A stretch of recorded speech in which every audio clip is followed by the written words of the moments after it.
Bonjour à tous et ravi de vous retrouver sur les antennes de Proximité Web TV. Dans le cadre de votre émission Passeport Santé, nous parlons aujourd'hui de l'éducation parentale. Est-ce possible d'avoir une relation saine avec ses parents ou avec son enfant? Jusqu'où un parent peut-il aller pour imposer sa volonté à son enfant? Ou alors un enfant qui fait des caprices pour attirer l'attention? Est-ce toujours le cas? Pour en parler, nous sommes en compagnie aujourd'hui de notre invitée, la psychologue Aude Ndong, qui va avec nous débattre de la question. Bonjour mademoiselle Ndong. Bonjour madame Cyrielle. Ravie de vous avoir sur notre plateau. Tout le plaisir est pour moi. Alors, éducation parentale, c'est quoi une bonne éducation? C'est quoi avoir une bonne relation parentale, l'ai-je dit? Alors, c'est quoi avoir une bonne relation parentale? Déjà, il faut partir du fait qu'une relation parentale, elle se construit. Et on va parler de bonne relation parentale en fonction de la personne qui est au centre de l'éducation, donc l'enfant. Il est assez complexe de dire si une éducation est bonne ou mauvaise, parce que comme on a tendance à le dire, on ne peut donner que ce que l'on a reçu.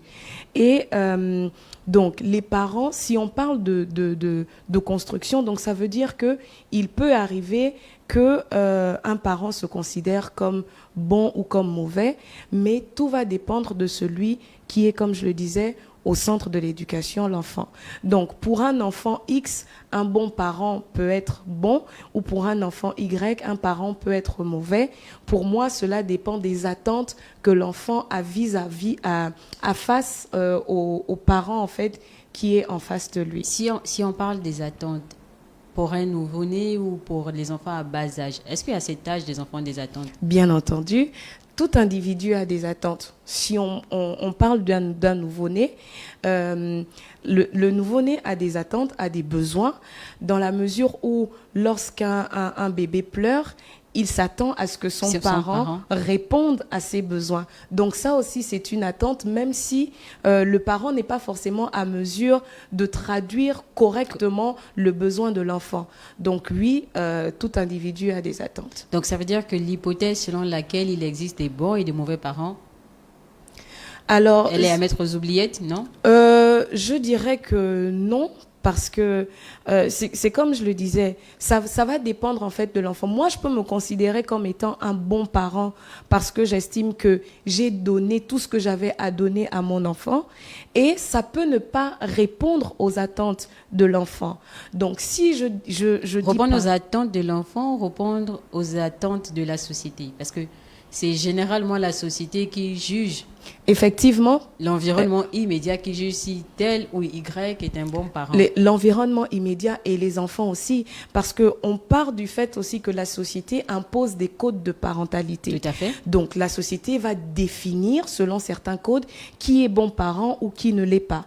Mais au final, celui qui est concerné, c'est l'enfant. Donc il ne s'agit pas à 100% de la société, mais il s'agit de celui qui reçoit l'éducation. Qu'est-ce qu'il attend de nous? Quels sont ses besoins? Et à partir de ce moment, on peut savoir si un parent est bon ou mauvais. Mais revenons à la question des attentes. Généralement, chez nous en Afrique, les parents disent toujours « je sais de quoi tu as besoin ». Est-ce que là, on peut encore parler d'attente si le parent définit même déjà lui-même ce dont a besoin son enfant? Alors, on va être dans deux cas.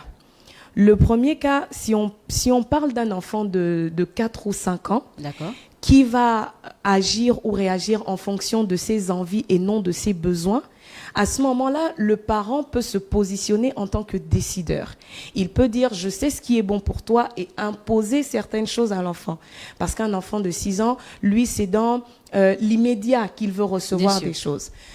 Si on parle d'un adolescent de 15 ou 16 ans, on sait que l'adolescence est une période assez cruciale pour la vie d'un individu et que c'est à cette période-là qu'il se construit, c'est à cette période-là qu'il réfléchit à ce qu'il va devenir. Dans ce cas, le parent, pour moi, à mon sens, ne devrait pas imposer ce qu'il pense être bon ou mauvais pour l'enfant, mais plutôt l'accompagner, le conduire dans les désirs de l'enfant, tout en respectant bien évidemment les valeurs que l'on veut inculquer à son enfant, ou les valeurs que l'on souhaiterait auxquelles notre famille soit attachée. Mais pour autant, il y a des parents qui décident, si on parle du cas des adolescents, qui décident du parcours scolaire de leurs enfants. Est-ce que là, ils empiètent là justement sur les attentes de leurs enfants, de ce que les enfants voudraient faire, sur leur volonté, leur pouvoir même de décision? D'une certaine façon, je dirais que oui. Est-ce que c'est nocif? Ça peut être nocif, parce que c'est d'ailleurs pour cette raison qu'on place des conseillers d'orientation dans les établissements, parce que ces personnes sont à mesure de détecter le potentiel des enfants, quel niveau. Comme le parent. Oui, sauf que le parent peut ne pas avoir cette neutralité, parce que le parent a déjà une volonté pour son enfant, et très souvent je dis que il ne faut pas il y a certains parents qui vont transférer leurs désirs, leurs rêves vers les enfants, et ça c'est très dangereux, parce que on est dans une société aujourd'hui où on sait que pour nous les Gabonais par exemple, nous sommes très bureaucrates, et donc on va chercher à orienter notre enfant vers ça, alors que notre enfant, à contrario, peut être quelqu'un qui aime l'art, peut être un enfant qui aime chanter, qui aime danser, et ça peut être une passion que le parent sera amené à développer pour conduire et amener son enfant à se réaliser et à réaliser ses rêves. Oui, mais quelle est la limite? À quel moment un parent est censé se rendre compte que à tel âge ou à tel moment, je devrais laisser mon enfant s'exprimer et savoir ce que lui désire? Alors, je pense qu'on devrait d'abord regarder, savoir si dans ce vers quoi je conduis mon enfant, est-ce qu'il est heureux? Est-ce que ça lui plaît? Je pense que ce n'est pas toujours une question d'âge, parce que je parlerai d'une question aussi de caractère, de personnalité, parce qu'on a des enfants qui ont une très forte personnalité, qui savent très tôt ce qu'ils veulent. Et tout comme on en a d'autres qui préfèrent se laisser guider, se laisser accompagner. Donc la première chose à faire, ce serait de connaître son enfant, de savoir à quel moment est-ce que mon enfant émet des réticences quand il s'agit de telle ou telle chose, et ça nous aide, ça nous donne un indicateur pour savoir en fait si on est allé trop loin dans l'accompagnement avec notre enfant, ou si on est encore sur la bonne voie. Dit-on, et même la parentalité positive le dit, qu'un enfant qui se comporte mal le fait pour attirer l'attention. Est-ce toujours le cas? Alors, déjà, quand on dit qu'un enfant se comporte mal, de quoi on parle? Est-ce qu'on parle de troubles du comportement, ou est-ce qu'on parle juste d'un comportement où l'enfant est tout le temps énervé, ou voilà? Oui, ça peut être ça. Ça peut être un enfant. Il peut s'agir d'un enfant, par exemple, récalcitrant, un enfant qui fait toujours des bêtises, un enfant qui passe son temps à pleurer, un enfant qui fait beaucoup de caprices. Généralement, on a tendance à dire qu'il fait cela pour attirer l'attention. Oui, alors je dirais que oui. Est-ce que c'est question d'attention, ou est-ce que c'est un besoin qu'il manifeste? Derrière une action, il va forcément se cacher quelque chose.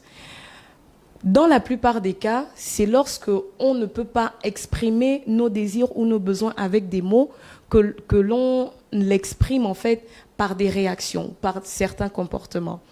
Et aujourd'hui, nous avons heureusement ou malheureusement beaucoup de familles dans lesquelles il y a un manque de communication. Et donc, l'enfant, les adolescents plus particulièrement, vont très souvent chercher ailleurs ce qu'ils ne trouvent pas à la maison. Et donc, vu qu'ils ne peuvent pas ou ne savent pas communiquer dans leur environnement l'environnement qui leur est proche, leur premier environnement, ils vont donc, pour attirer l'attention, avoir des comportements dissociaux ou des comportements qui ne s'alignent pas forcément avec l'éducation que leur donnent leurs parents. Alors je dirais que oui, très souvent, dans la plupart des cas, lorsqu'un enfant Lorsqu'un enfant a des comportements dissociaux, c'est pour attirer l'attention des parents, des professeurs ou etc. Mais est-ce que c'est possible de ramener justement ces enfants sur le droit chemin, par exemple pour des enfants récalcitrants? Bien sûr que c'est possible. Quelle est la méthode en tant que spécialiste? Quelle est la méthode? Alors, parce qu'il y a beaucoup de parents qui aujourd'hui ne savent plus à quel sein se vouer. Ils ont essayé, mais ils ne sont pas arrivés, ils ont tout essayé, ils ont tapé, ils ont grondé, ils ont conseillé. D'autres amènent même à l'église, mais pour autant, ça ne change pas. On a l'impression que l'éducation de la rue, entre griffes, comme on aime l'appeler au quartier, l'éducation de la rue prime sur l'éducation parentale. Comment aider ces parents? Alors, la première chose que j'aimerais dire, c'est qu'il faut établir un bon départ. Donc là, je m'adresse aux parents pour qui les enfants ne sont pas encore ce qu'on appelle récalcitrants. Encore que là, il faut pouvoir se fixer dans ce que c'est un enfant récalcitrant. Voilà. Donc pour les parents qui ne sont pas dans ce cas, il faut avoir un bon départ. Il faut établir dès l'enfance une bonne relation de communication, de confiance. Ensuite, vous avez parlé de l'éducation de l'extérieur. Sauf que on a tendance à oublier quelque chose, c'est que l'éducation de l'extérieur, ce ne sont pas que les enfants des autres. Ce sont nos enfants aussi. Donc, si l'on ne cadre pas correctement à la maison ce qu'il faut recadrer, nos enfants peuvent être la cause de la mauvaise éducation dehors, tout comme ils peuvent en faire l'effet. L'inverse. Oui. Voilà, exactement. Donc, c'est important que les parents aussi soient éduqués. C'est important qu'il y ait une rééducation parentale. Une rééducation parentale. Exactement. Et il faut que les parents apprennent à passer du temps avec leurs enfants, apprendre à les connaître, à discuter. Souvent, je dis que c'est un mal dans les familles où on a des sujets tabous. Quand on a des adolescents, à l'heure où on apprend tout sur Internet, on trouve tout sur Internet, il n'est pas possible qu'il y ait des sujets tabous à la maison avec nos enfants. Donc, il faut établir... Mais après, c'est aussi notre culture qui nous l'impose. Je suis d'accord, mais sauf que je pense que lorsqu'on arrive à une situation où tout est ouvert et que nos enfants ont la possibilité et la facilité d'être mal conduits par la société, par les réseaux sociaux, on peut à certains moments ou dans certains cas faire abstraction de la culture. C'est pour ça que je parle de rééducation, de rééducation parentale, parce que la culture ne va pas tout faire en fait. Donc, il faut que l'on puisse faire un tant soit peu abstraction de notre culture pour pouvoir aider correctement nos enfants. Mais, en tant que spécialiste, vu que vous êtes spécialisé dans le développement et l'éducation, il y a des cas où il y a des enfants qui ont, j'ai envie de dire, tout ce qu'ils ont besoin, tout ce dont ils ont besoin. Les parents sont attentionnés, on répond à leurs besoins, mais pour autant, la plupart de ces enfants sont parfois des enfants récalcitrants. À ce moment où se pose le problème, est-ce que c'est au niveau de l'éducation? Est-ce que les parents sont trop laxistes? Est-ce que les parents sont trop autoritaires? Comment faire le juste milieu? Alors, si vous me permettez de citer un passage de la Bible qui dit « Enseigne à l'enfant la voie qu'il doit suivre, et quand il sera grand, il ne s'en détournera pas. » Tout ça pour dire que l'éducation est quelque chose qui se construit. L'éducation n'est pas statique. Donc, on va donner une éducation à un certain niveau à un enfant. Elle va grandir et s'améliorer lorsqu'il va devenir adolescent. Et même lorsque nos enfants deviennent adultes, on continue de les éduquer d'une certaine manière. Alors, déjà, si vous constatez que vos enfants sont récalcitrants et que c'est quelque chose qui est permanent, qui ne change pas, que vous n'arrivez pas à le maîtriser, consultez un psychologue. Donc, vous en avez, les psychologues, il y en a dans les établissements, dans des établissements scolaires, des établissements hospitaliers. Donc, consultez un psychologue. Ensuite, je dirais que il ne faut pas que les parents culpabilisent, surtout lorsqu'on sait qu'on a fait tout ce qu'on pouvait faire, qu'on a fait de notre mieux et que notre enfant n'arrive pas à suivre en griffe. Laissez-moi vous dire que très souvent, c'est un passage obligatoire parce que l'enfant va exprimer, surtout à l'âge de l'adolescence, l'enfant va toujours exprimer ce mécontentement, ces besoins conflictuels qu'il y a en lui. Un passage obligatoire quand il s'agit, par exemple, d'un adolescent, mais quand c'est, comment dire, ce caractère continue à se manifester même étant adulte. Est-ce que là encore on peut parler de passage? C'est comme si ça devenait inné à la personne. Alors là, c'est que c'est déjà ancré. C'est quelque chose qui s'est développé parce que vous savez, les enfants ne naissent pas récalcitrants. Les enfants ne naissent pas avec de mauvais comportements. C'est pour ça que les parents doivent prendre le soin, à chaque fois qu'ils constatent un dérèglement, de recadrer. Lorsque l'enfant qui a été récalcitrant dans son adolescence l'est lorsqu'il est adulte, je ne dirais pas, parce qu'on dit souvent que lorsqu'un arbre est tordu. Il est difficile de le remettre droit. Mais je pense qu'il y a des moyens, et ça demande beaucoup de temps et beaucoup de patience pour les personnes qui l'entourent, pour ses collègues, sa famille. Si c'est un homme, on parlera de sa femme ou de son mari pour une femme. Donc, il faut prendre le temps d'expliquer, de faire des reproches de façon saine. Qui va prendre le temps d'expliquer? L'épouse, l'époux? Les personnes qui l'entourent. Si moi, en tant que femme, je constate que mon mari a un sale caractère, il est de mon devoir de lui faire savoir que la façon dont il agit ou réagit n'est pas la bonne ou n'est pas bonne. Et je dis, il ne faut pas se lasser. Parce que lorsqu'on... C'est pas toujours évident. Ce n'est pas toujours évident, mais c'est important de le savoir et de se rendre compte que c'est ça, en fait, les relations humaines. Parce qu'on construit nous-mêmes en tant que on ne doit pas se positionner en tant qu'accusateur, parce que si on tourne le miroir, on se rend compte que nous-mêmes, nous avons des défauts, nous avons des choses que nous ne faisons pas bien. Et parce que l'on veut changer, on aimerait que les choses nous soient dites pour nous accompagner et nous aider à nous améliorer. Quel est, selon vous, avant de clore cette émission, quel est, selon vous, en tant que spécialiste, les devoirs d'un parent vis-à-vis de son enfant ? Au niveau de l'éducation. Au niveau de l'éducation, alors je vais me placer en tant que psychologue, mais en tant que parent également. Alors je dirais que le premier devoir, et qui est pour moi le devoir primordial, c'est d'aimer son enfant.